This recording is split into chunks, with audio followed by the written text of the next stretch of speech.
chamada geocaching, um jogo de caça ao tesouro que pessoas escondem um cachê em algum lugar do planeta e outras pessoas vão atrás desse cachê escondido. Eu vou explicar melhor depois. A segunda delas é um app que você pode usar para ganhar uns trocados, pagar uma Netflix e qualquer coisa do tipo, que é a Honey Game que tá patrocinando esse vídeo. Não é aposta, tu não vai ganhar um salário nem nada assim. Se eu um dia divulgar aposta, pode ter certeza que é IA e não sou eu. Você pode baixar o app tanto no celular quanto no computador, e se você registrar uma conta com o meu código, que é Rentune, você já pode começar com $3. E a forma como ele vai te dando um pouco de dinheiro é deixar ele rodando de fundo. Ele vai coletar dados públicos e não dados pessoais seus, por exemplo, pegando o preço das coisas que aparecem para você e enviando para empresas conseguirem decidir o melhor preço para elas colocarem nos produtos delas. Ele também verifica ads e coisas assim. Eles não pedem permissão para acessar arquivos pessoais seus e o app é verificado por um monte de antivírus por aí. Aí juntando ali no mínimo $20, você já pode sacar, comprar uma coxinha com uma coca, pagar um Spotify, me apoiar no Apoia-se, qualquer coisa que você quiser. Então clica no link, se registra com o meu código Rentune para ganhar $3 logo de cara, e daqui a um tempo $20 com o dólar a mais de R$5 atualmente.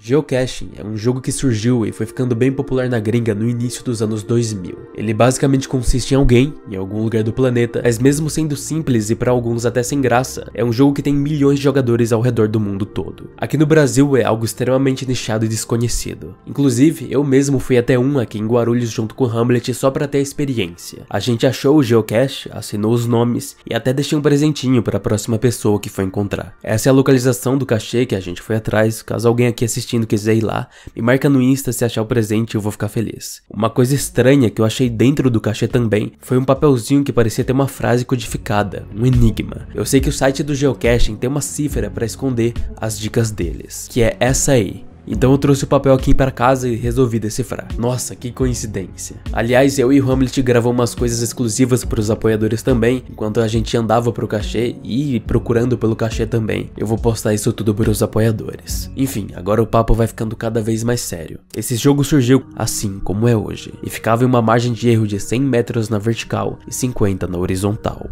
Isso porque o GPS foi criado inicialmente para uso militar, guerras, e não seria vantajoso para o Zewa ter a localização exata de coisas deles. Um dia depois da disponibilidade seletiva ter sido removida, veio um cara chamado Dave Umer, escondeu um monte de objetos diferentes por perto de uma cidadezinha de Oregon e postou as coordenadas em um grupo do Usenet temático de GPS. E teve realmente pessoas que foram lá, umas 2, em um curtíssimo período de tempo. E depois obviamente foi tendo cada vez mais e mais, se tornando oficialmente o primeiro geocaching, que nem se chamava assim na época, se chamava Stash. E um dos primeiros 2 caras que achou o primeiro Stash decidiu criar um blog falando de tudo isso, de onde podiam ser encontrados os geocaching pelo mundo todo. Nesse momento o termo já havia sido criado. Alguns meses depois a brincadeira continuou e um outro cara chamado Jeremy Irish, no dia 2 de setembro de 2000, lançou um site catalogando a existência de todos os cachês até o momento. Deixando tudo mais fácil, agora as pessoas podiam procurar marca, e juntou milhões de jogadores ao redor do mundo. Milhões de geocaches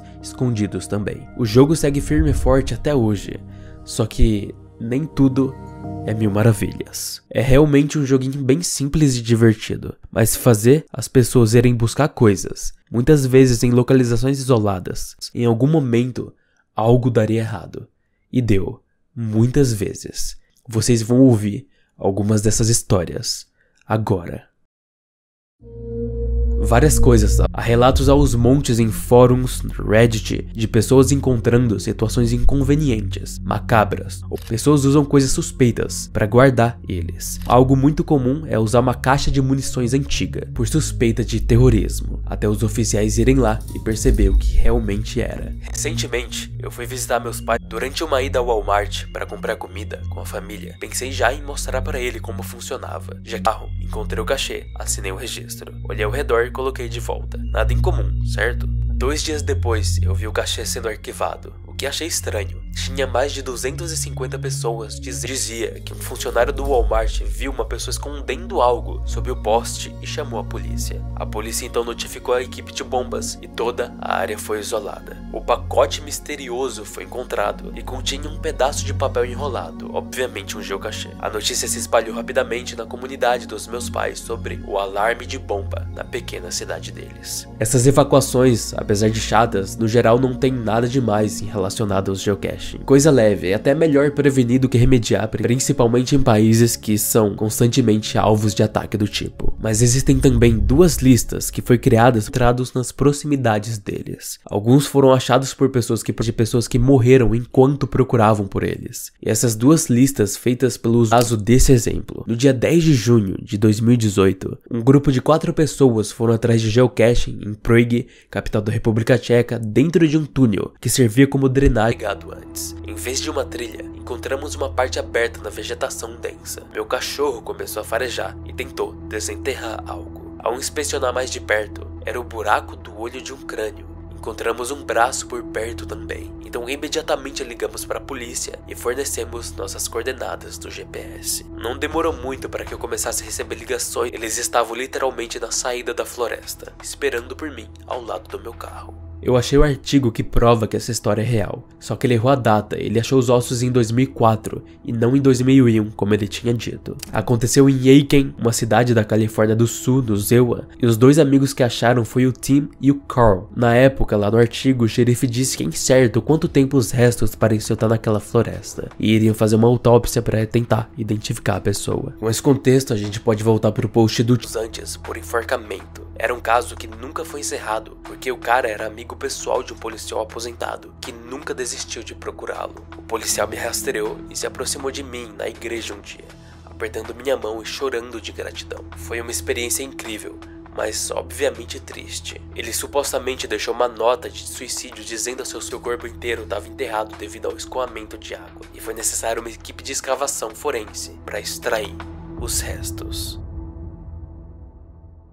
De 2004 do pessoal conversando sobre a notícia desses ossos encontrados. E um dos usuários que responde é o Team USAA, a junção do nome dele, Best Drummer, porque é assim que as pessoas se referiam a ele. Você acredita em algo do tipo? Eu quase sinto que é como se fosse pretendido para acontecer, tipo uma intervenção divina. Que ele tava. O corpo encontrado na floresta foi esse homem. Seu nome era Paul Gregory. O Planet fazia parte da comunidade e começou as caças ali em 2002. E 2 anos depois, um homem que jogava o mesmo jogo que ele acabou encontrando o corpo de um parente que a família ainda não fazia ideia do que tinha acontecido. Apenas teorias, trazendo uma conclusão para tudo. No fim, ele também veio para, além de esclarecer um pouco mais essa história, dar uma bronca nas pessoas para que, antes de fazerem 2 vezes no futuro, em quem pode estar lendo as mensagens. E pede por favor para que o Tim... A princípio, eu não tinha entendido, porque eu não tinha visto o Tim falar sobre compartilhar foto de nada. E realmente não tinha. Nessa thread em específica, eu consegui achar a página desse cachê onde os ossos foram encontrados por perto. E lá nos comentários que o pessoal normalmente fala o que acharam do cachê, compartilham fotos, etc, tinha o Tim falando o seguinte: eu postarei as fotos do esqueleto, mas a polícia... A única diferença é que em 2005 ele acabou sumindo, alguém pegou e desapareceu com o cachê, e aí o dono trocou de lugar, mas ainda nas proximidades de onde os ossos foram encontrados. O Planet ainda continuou procurando por geocachês, até hoje também. Ele realmente só não gostou das brincadeiras lá. Para a maioria das pessoas e pro Tim foi um evento encontrar um esqueleto por aí. Colocou o nome dele em referência a isso.